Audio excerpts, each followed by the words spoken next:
Good morning बच्चों। देखो भैया, अपने पॉलिटिकल साइंस में अपने 8वां चैप्टर चल रहा था पर्यावरण और प्राकृतिक संसाधन, और इस चैप्टर में अपने एक क्लास हो भी चुकी है जिसमें अपने पर्यावरण क्या होता है, प्राकृतिक संसाधन क्या होते हैं, और अपने सबसे मेन पढ़ा था रियो सम्मेलन या प्रथम पृथ्वी शिखर सम्मेलन 1992 जो ब्राजील के शहर रियो डी जेनेरिया में हुआ था। यहाँ तक की चर्चा कर ली थी भैया अपने फर्स्ट वीडियो में। अब देखो यहाँ पर अपने अभी एक नया सिस्टम, अपने एक नए कार्य का प्रारंभ किया है, और वो क्या था अपने की हर वीडियो में आपको पीछे जितना पढ़ा गया है उनमें से एक क्वेश्चन आपको पूछा जाएगा और उसका आंसर जो है वो आपको अगले वीडियो में बताया जाएगा। तो देखो भैया, अपने जो पिछला वीडियो था उसमें मैंने आपसे क्वेश्चन पूछा था कि सुरक्षा परिषद जो है उसके सदस्यों की संख्या 11 से बढ़ाकर 15 कब की गई, ये अपने इसी चैप्टर के फर्स्ट वीडियो में क्वेश्चन पूछा था। तो भैया उसका आंसर है 1965। लगभग 90% स्टूडेंट्स के आंसर जो है वो सही है, एक दो स्टूडेंट के क्वेश्चन आंसर जो है वो गलत है। तो भैया ये सिस्टम अपने इसलिए प्रारंभ किया है ताकि अपने जो पीछे जो पढ़ा है उससे अपने जुड़ते रहे या वो अपने जहन में अपने ताजा रहते रहे कि अपने क्या पढ़ा है। ठीक है, तो अब आज की वीडियो का क्वेश्चन है भैया, एक पंक्ति है कि जैसी बहे बयार पीठ तैसी कीजे का संबंध किस रणनीति से, आपको पढ़ाया हुआ है भैया कि जैसी बहे बयार पीठ तैसी कीजिए, मतलब हवा ऐसे आ रही है तो इधर पीठ कर लो भैया, उसी में बलाई है, ऐसे थोड़ी करोगे कि जिस तरफ से हवा आ रही है उस तरफ मुंह करोगे। तो ये भैया किस नीति की पंक्ति है, यह पंक्ति जो है वो किस बात पर कही गई है, किस रणनीति पर कही गई है, ये आपको बताना है। और एक बात ध्यान रखना भैया, ये जितने भी मैं क्वेश्चन आपको पूछ रहा हूं ना वीडियो में, ये सारे के सारे क्वेश्चन आपकी एग्जाम में पूछे हुए हैं। ठीक है, अब बात करते हैं भैया अपने आगे की क्लास की। देखो भैया, आज का अपना जो टॉपिक है वो है विश्व की साझी संपदा की सुरक्षा। विश्व की साझी संपदा की सुरक्षा। सबसे पहले तो बात करते हैं भैया ये साझी संपदा होती क्या है, किसे कहते हैं साझी संपदा। तो देखो भैया, जिस पर पूरे समाज या समुदाय का अधिकार होता है, मतलब कोई भी ऐसी सामग्री मान लो, कोई भी ऐसी वस्तु मान लो, कोई भी ऐसी चीज मान लो जिसके ऊपर किसी एक व्यक्ति का या किसी कंपनी का या किसी ग्रुप का अधिकार ना होकर पूरे समाज का, पूरे समुदाय का अधिकार होता है, वह संपदा क्या कहलाएगी, साझी संपदा। मतलब जिसके ऊपर किसी एक व्यक्ति का या किसी संस्था का नियंत्रण नहीं होना चाहिए, उसके ऊपर सभी लोगों का अधिकार होना चाहिए, समाज के सभी लोगों का अधिकार होना चाहिए, पूरे समुदाय का अधिकार होना चाहिए, वह क्या कहलाती है, साझी संपदा कहलाती है। जैसे अपने बात करें भैया सड़कें, अब सड़कें हैं, सड़कों के ऊपर किसी एक व्यक्ति का अधिकार थोड़ी है। जैसे मेरे घर के सामने से कोई सड़क जा रही है तो मैं ये थोड़ी कह सकता हूँ कि ये मेरी है, नहीं, वो कैसी है, साझी है, उसका सभी लोग क्या करेंगे, उपयोग करेंगे। चारागाह है, कोई खेल का मैदान है, नदी है, कुआं है, ये कैसी संपदाएं है भैया, ये साझी संपदाएं हैं। क्यों? क्योंकि इनके ऊपर पूरे समुदाय का अधिकार होता है, पूरे समुदाय या समस्त लोगों के द्वारा इनका उपयोग किया जाता है। क्लियर है? अब देखो भैया, जिस प्रकार से ये साझी संपदाएं पूरे समुदाय का अधिकार हो गया ना, उसी प्रकार से विश्व में कुछ क्षेत्र या हिस्से ऐसे हैं जिन पर किसी एक देश का अधिकार नहीं है। मतलब जैसे अपने ये क्षेत्र हो गए, इनके ऊपर पूरे समुदाय का अधिकार होता है। जैसे अपने गांव में मान लो ये चीजें हैं, सड़कें हैं, चारागाह है, खेल का मैदान है, नदी कुआं है, तो इन पर पूरे गांव का अधिकार हो गया। उसी प्रकार से विश्व में भी अपने कुछ ऐसे क्षेत्र है, कुछ ऐसे हिस्से हैं, कुछ ऐसे स्थान है जिनके ऊपर किसी एक देश का अधिकार नहीं है, किसी एक देश का अधिकार नहीं है, उसके ऊपर कई देशों का अधिकार है या संपूर्ण विश्व का अधिकार है। और उन्हें क्या कहते हैं, उन्हें अपने भैया वैश्विक संपदा या मानवता की साझी विरासत कहा जाता है। उन्हें क्या कहते हैं, वैश्विक संपदा, अर्थात संपूर्ण विश्व की संपदा या मानवता की साझी विरासत, अर्थात संपूर्ण लोगों की यह क्या है, साझी विरासत है, संपूर्ण लोगों का अधिकार है। जैसे अपने अंतरिक्ष है भैया, अपने समुद्र है, अपने वायुमंडल है, अपने अंटार्कटिका है। देखो ये तो सब आप जानते हो, अंटार्कटिका अपने महाद्वीप है भैया, सबको पता है। अब ये अंटार्कटिका महाद्वीप जो है भैया, ये एक प्रकार से साझी संपदा है। पूरे विश्व का इसके ऊपर अधिकार बता रहे हैं। अंटार्कटिका महाद्वीप पे आपको सबको पता है मनुष्य का निवास नहीं होता है, वहां पर बर्फ पाई जाती है। और क्षेत्रफल की बात करें तो अपने 1,40,00,000 वर्ग किलोमीटर इसका क्या है क्षेत्रफल है, जो विश्व का लगभग 26% हिस्सा इसके अंतर्गत आता है। ठीक है, तो ये कैसी संप्रदाय हो गई, ये वैश्विक संप्रदाय हो गई, मानवता की साझी विरासत हो गई। क्यों?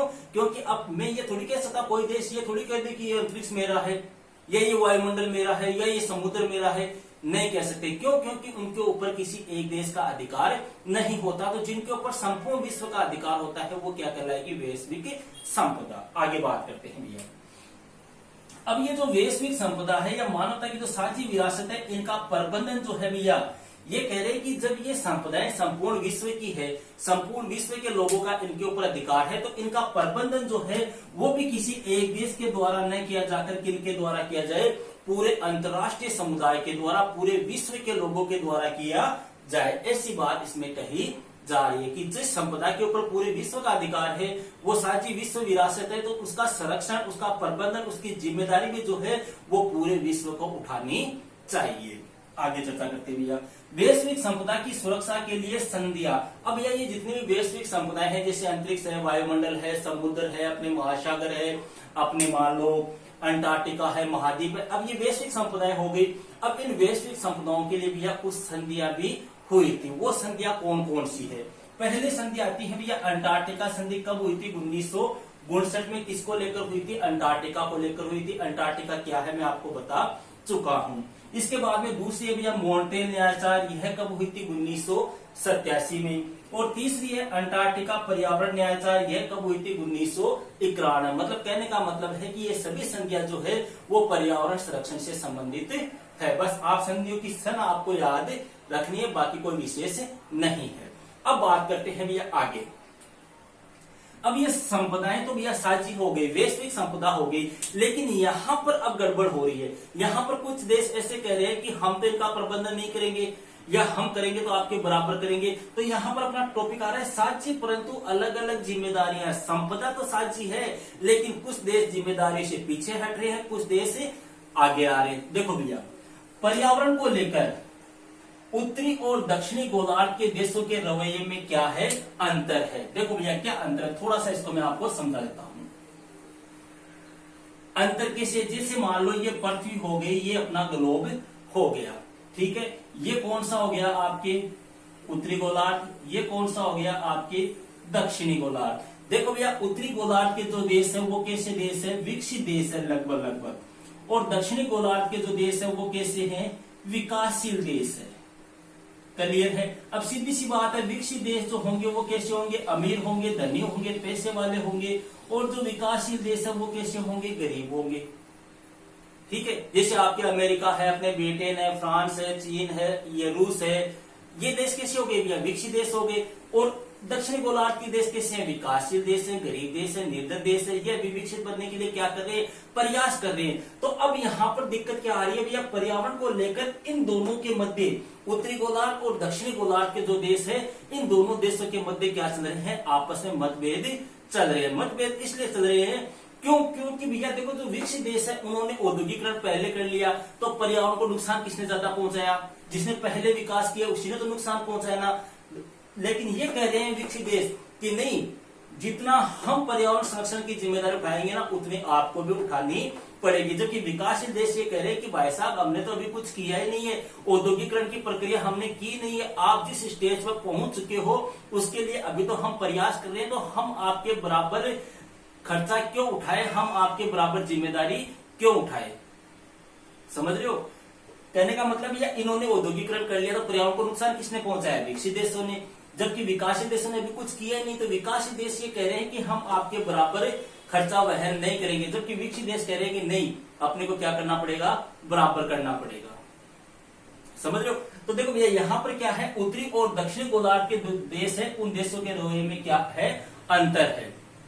अंतर कैसे समझ गए आपको? अरे ग्लोबल वार्मिंग फैलाने में, या वैश्विक तापवर्ती जिसको अपने बोलते हैं, उसको फैलाने में पूरी दुनिया को नुकसान जो है वो सबसे ज्यादा किसने पहुंचाया? विकसित देशों ने तो पहुंचाया है। विकासशील देशों ने थोड़ी पहुंचाया। अरे जब अमेरिका ने जापान के ऊपर परमाणु बम गिराया था, तब भारत, चीन ऐसे देशों के पास में कहा था परमाणु बम? इनको पता ही नहीं था परमाणु बम होता कहा है। भारत ने तो 1976 में जाके परीक्षण किया था। तो सबसे पहले नुकसान किसने पहुंचाया? विकसित देशों ने तो पहुंचाया। तो भैया अब ये विकसित देश जो है वो ये कह रहे हैं कि ये पर्यावरण संरक्षण में सभी की क्या चाहते हैं? बराबरी चाहते हैं। विकसित देश कहते हैं कि पर्यावरण संरक्षण हम करेंगे, पर्यावरण को नुकसान नहीं पहुंचाने देंगे, उसकी हिफाजत करेंगे, लेकिन इसमें क्या होगा? विकसित और विकासशील सभी देशों का क्या होगा? बराबर का योगदान होगा। लेकिन विकासशील देश ये कह रहे हैं कि नहीं, ज्यादा भरपाई विकसित देश करे। क्यों? क्योंकि नुकसान भी किसने पहुंचाया? विकसित देशों ने पहुंचाया है। विकासशील देश तो अभी औद्योगिकरण की प्रक्रिया से गुजरे, अतः हम प्रतिबंध नहीं लगाया जाए।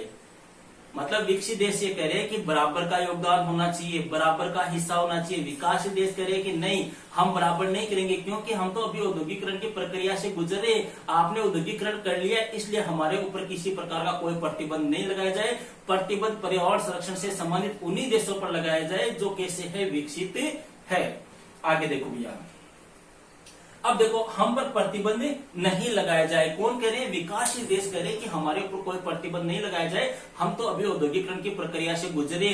और इस बात को भैया फिर एक्सेप्ट भी कर लिया गया, इस बात को मान भी लिया गया। कब माना गया?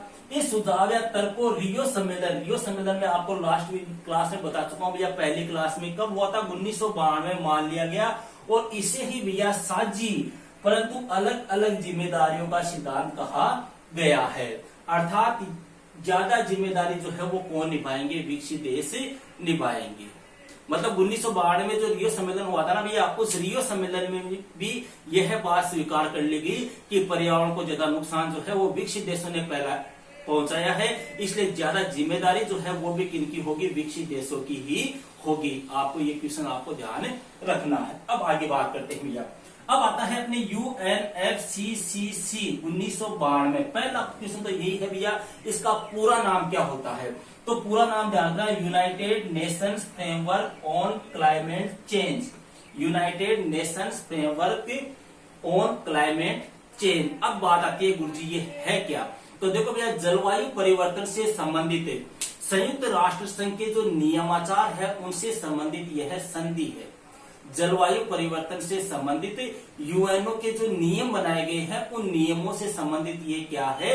संधि है। और जिन देशों ने इस संधि को स्वीकार किया है, मतलब जितने भी देशों ने इस संधि को स्वीकार किया है, उन्होंने माना है कि वे क्या करेंगे? अपनी क्षमता के अनुसार पर्यावरण की क्या करेंगे? सुरक्षा करेंगे। किन देशों ने? जिन्होंने इस संधि को एक्सेप्ट किया है। UNFCCC 1992 को जिन देशों ने इस संधि को माना है वो देश कह रहे हैं कि पर्यावरण का नुकसान हुआ है और हम अपनी क्षमता के अनुसार, हम अपनी ताकत के अनुसार, हम अपनी सामर्थ्य के अनुसार, हम अपनी योग्यता के अनुसार क्या करेंगे? पर्यावरण की सुरक्षा करेंगे। इस संधि को स्वीकार करने वाले देशों ने माना है कि ग्रीन हाउस गैसों के उत्सर्जन में ज्यादा जो योगदान है भैया वो किनका है? विकसित देशों का है। मतलब ये भी ये मान रहा है कि ग्रीन हाउस गैस जो है, ग्रीन हाउस गैस कौन सी? जो वैश्विक तापक्रम को बढ़ाती है, जिसे मीथेन है, कार्बन डाइऑक्साइड है, क्लोरोफ्लोरोकार्बन है, ये ऐसी गैस है भैया जिससे वैश्विक तापक्रम बढ़ती है, धरातल गर्म होता है। तो ये संधि भी ये मानती है कि इसके लिए मुख्य रूप से जिम्मेदार कौन है? विकसित देश है। तो भैया ये कह रहा है कि इसके लिए विकासशील जो देश है ना, उस विकासशील देशों को क्योटो प्रोटोकॉल की बाध्यता से क्या रखा जाए? दूर रखा जाए। UNFCCC भी ये कह रही है कि विकासशील देश जो है उनको क्योटो प्रोटोकॉल की बाध्यता से क्या रखा जाए? दूर रखा जाए। जैसे अपने भारत है, अपने चीन है, ये कैसे देश है? विकासशील देश है, तो इनके ऊपर क्योटो प्रोटोकॉल लागू नहीं होना चाहिए। अब बात आती है गुरुजी ये क्योटो प्रोटोकॉल क्या है? तो ये देखो भैया, क्योटो प्रोटोकॉल 1997 में जापान के क्योटो, देखो क्योटो क्या है भैया? एक शहर है जो कहां पर है? अपने जापान में है। यहां पर 1997 ईस्वी में एक अंतर्राष्ट्रीय समझौता हुआ था और उस समझौते का प्रमुख उद्देश्य क्या था? कि जो ग्रीन हाउस गैस है, उन ग्रीन हाउस गैसों के उत्सर्जन को हम कैसे कम करें, उन ग्रीन हाउस गैसों के प्रभाव को हम कैसे रोके। परेशान कर रहा है। इन ग्रीन हाउस गैसों के प्रभाव को हम कैसे रखें, इसके लिए क्या किए गए थे? लक्ष्य निर्धारित किए गए थे। मतलब कहने का मतलब हो गया कि क्योटो प्रोटोकॉल सम्मेलन में वैश्विक तापक्रम को रोकने के लिए अपने क्या बनाए गए थे? नियम निर्धारित किए गए थे, लेकिन भारत चीन जैसे विकासशील देशों को इस समझौते से क्या रखा गया था, दूर रखा गया था। कब? 1997 1997 ये कहा गया था कि भारत जो है वो क्योटो प्रोटोकॉल की बाध्यताओं से क्या रहेगा, दूर रहेगा। लेकिन यहाँ पे क्वेश्चन आता है भैया, कई बार पूछा हुआ है कि भारत ने क्योटो प्रोटोकॉल समझौते पर हस्ताक्षर कब किए, तो ध्यान रखना भैया, भारत ने हस्ताक्षर कब किए थे, अगस्त 2002 में। अब क्वेश्चन पूछ ले कि ये वैश्विक तापक्रम या ग्रीन हाउस गैस है, इनमें कौन कौन सी मुख्य रूप से गैसें आती है जो वैश्विक तापक्रम को बढ़ाती है, तो ध्यान रखना मीथेन है, CO2 अर्थात कार्बन डाइऑक्साइड है, क्लोरोफ्लोरोकार्बन है, ये मुख्य रूप से ऐसी गैसें हैं जो वैश्विक तापक्रम के लिए उत्तरदायी है। ये हो गया भैया आज का अपना टॉपिक। अब आप निकालो कॉपी और हेडिंग लगाओ विश्व की साझी संपदा की सुरक्षा, और इसमें लिखो, थोड़ा सा स्पीड से लिखना भैया, विश्व की साझी संपदा की सुरक्षा। तो इसमें लिखो भैया, ऐसी संपदाएं, विश्व की साझी संपदा की सुरक्षा। सबसे पहले तो हेडिंग लगा लो साझी संपदा, ये पूरी हेडिंग लगा के फिर साझी संपदा की परिभाषा अर्थ ऐसे लिख लो। ऐसी संपदाएं जिन पर किसी एक ही व्यक्ति या समूह का अधिकार न होकर पूरे समाज या समुदाय का अधिकार होता है, उन्हें साझी संपदा कहा जाता है। जैसे सड़कें, चारागाह, खेल का मैदान, नदी, कुआं। फिर पैराग्राफ चेंज करके लिखो, जिस प्रकार, नहीं, पैराग्राफ चेंज करके लिखो, इसी प्रकार विश्व में भी कुछ क्षेत्र या हिस्से ऐसे भी हैं जिन पर किसी एक देश का अधिकार नहीं है, जिन पर किसी एक देश का अधिकार नहीं है। उन क्षेत्रों को वैश्विक संपदा या मानवता की साझी विरासत कहते हैं, जैसे अंतरिक्ष, समुद्र, वायुमंडल, जैसे अंतरिक्ष, समुद्र, वायुमंडल, अंटार्कटिका। आगे लिखो, वैश्विक संपदा के प्रबंधन की जिम्मेदारी, वैश्विक संपदा के प्रबंधन की जिम्मेदारी संपूर्ण अंतर्राष्ट्रीय समुदाय या पूरे विश्व की होती है, क्योंकि इनके ऊपर किसी एक ही देश का अधिकार न होकर पूरे विश्व का अधिकार होता है। फिर आगे लिखो भैया पैराग्राफ चेंज करके, वैश्विक संपदा की सुरक्षा के लिए की गई प्रमुख संधियां, तीनों संधियां उतार लो ऐसी की ऐसी, बस ठीक है। फिर हेडिंग लगाओ भैया, साझी परंतु अलग अलग जिम्मेदारियां, साझी परंतु अलग अलग जिम्मेदारियां। इसमें लिखो, जैसा कि हम पहले पढ़ चुके हैं कि पर्यावरण को लेकर उत्तरी और दक्षिणी गोलार्ध के देशों के, पर्यावरण को लेकर उत्तरी और दक्षिणी गोलार्ध के देशों के रवैये में अंतर है, रवैये में अंतर है। उत्तर के विकसित देश पर्यावरण संरक्षण में सभी का बराबर योगदान चाहते हैं, जबकि दक्षिण के विकासशील देश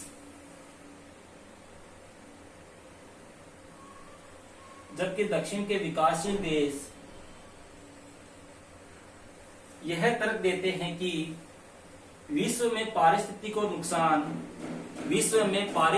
को नुकसान ज्यादा विकसित देशों ने पहुंचाया है,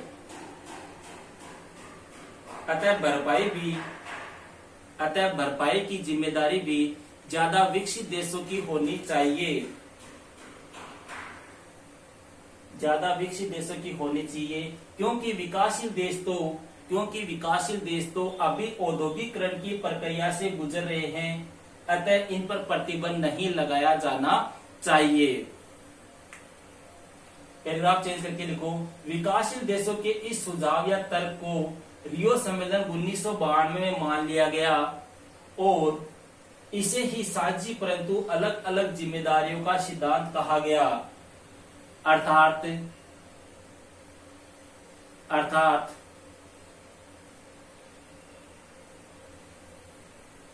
ज्यादा जिम्मेदारी जो है वो विकसित देश निभाएंगे, क्योंकि ज्यादा नुकसान भी विकसित देशों ने ही पर्यावरण को पहुंचाया है। फिर नीचे भी आप पैराग्राफ चेंज करके हेडिंग लगाओ UNFCCC 1992। इसका पूरा नाम United nation framework on climate change है। यह जलवायु परिवर्तन से संबंधित संयुक्त राष्ट्र संघ के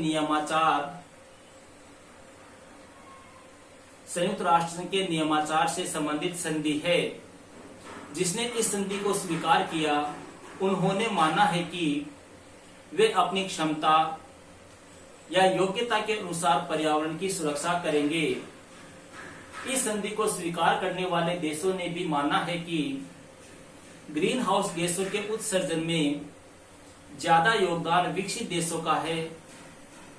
इसलिए विकासशील देशों को क्योटो प्रोटोकॉल की बाध्यता से दूर रखा जाए। क्योटो प्रोटोकॉल की बाध्यता से दूर रखा जाए, जैसे भारत, चीन, क्योंकि ये देश अभी औद्योगिकरण की प्रक्रिया से गुजर रहे हैं। फिर हेडिंग लगाओ भैया क्योटो प्रोटोकॉल 1997। क्योटो प्रोटोकॉल 1997, इसमें लिखो भैया यह एक अंतर्राष्ट्रीय समझौता था जो 1997 में जापान के क्योटो शहर में हुआ। इसमें ग्रीन हाउस गैसों के उत्सर्जन को कम करने के लक्ष्य निर्धारित किए गए, अर्थात वैश्विक तापवृद्धि को रोकने के नियम बनाए गए। लेकिन भारत, चीन और विकासशील देशों को इस समझौते की बाध्यता से दूर रखा गया। भारत ने अगस्त 2002 में क्योटो प्रोटोकॉल पर हस्ताक्षर किए।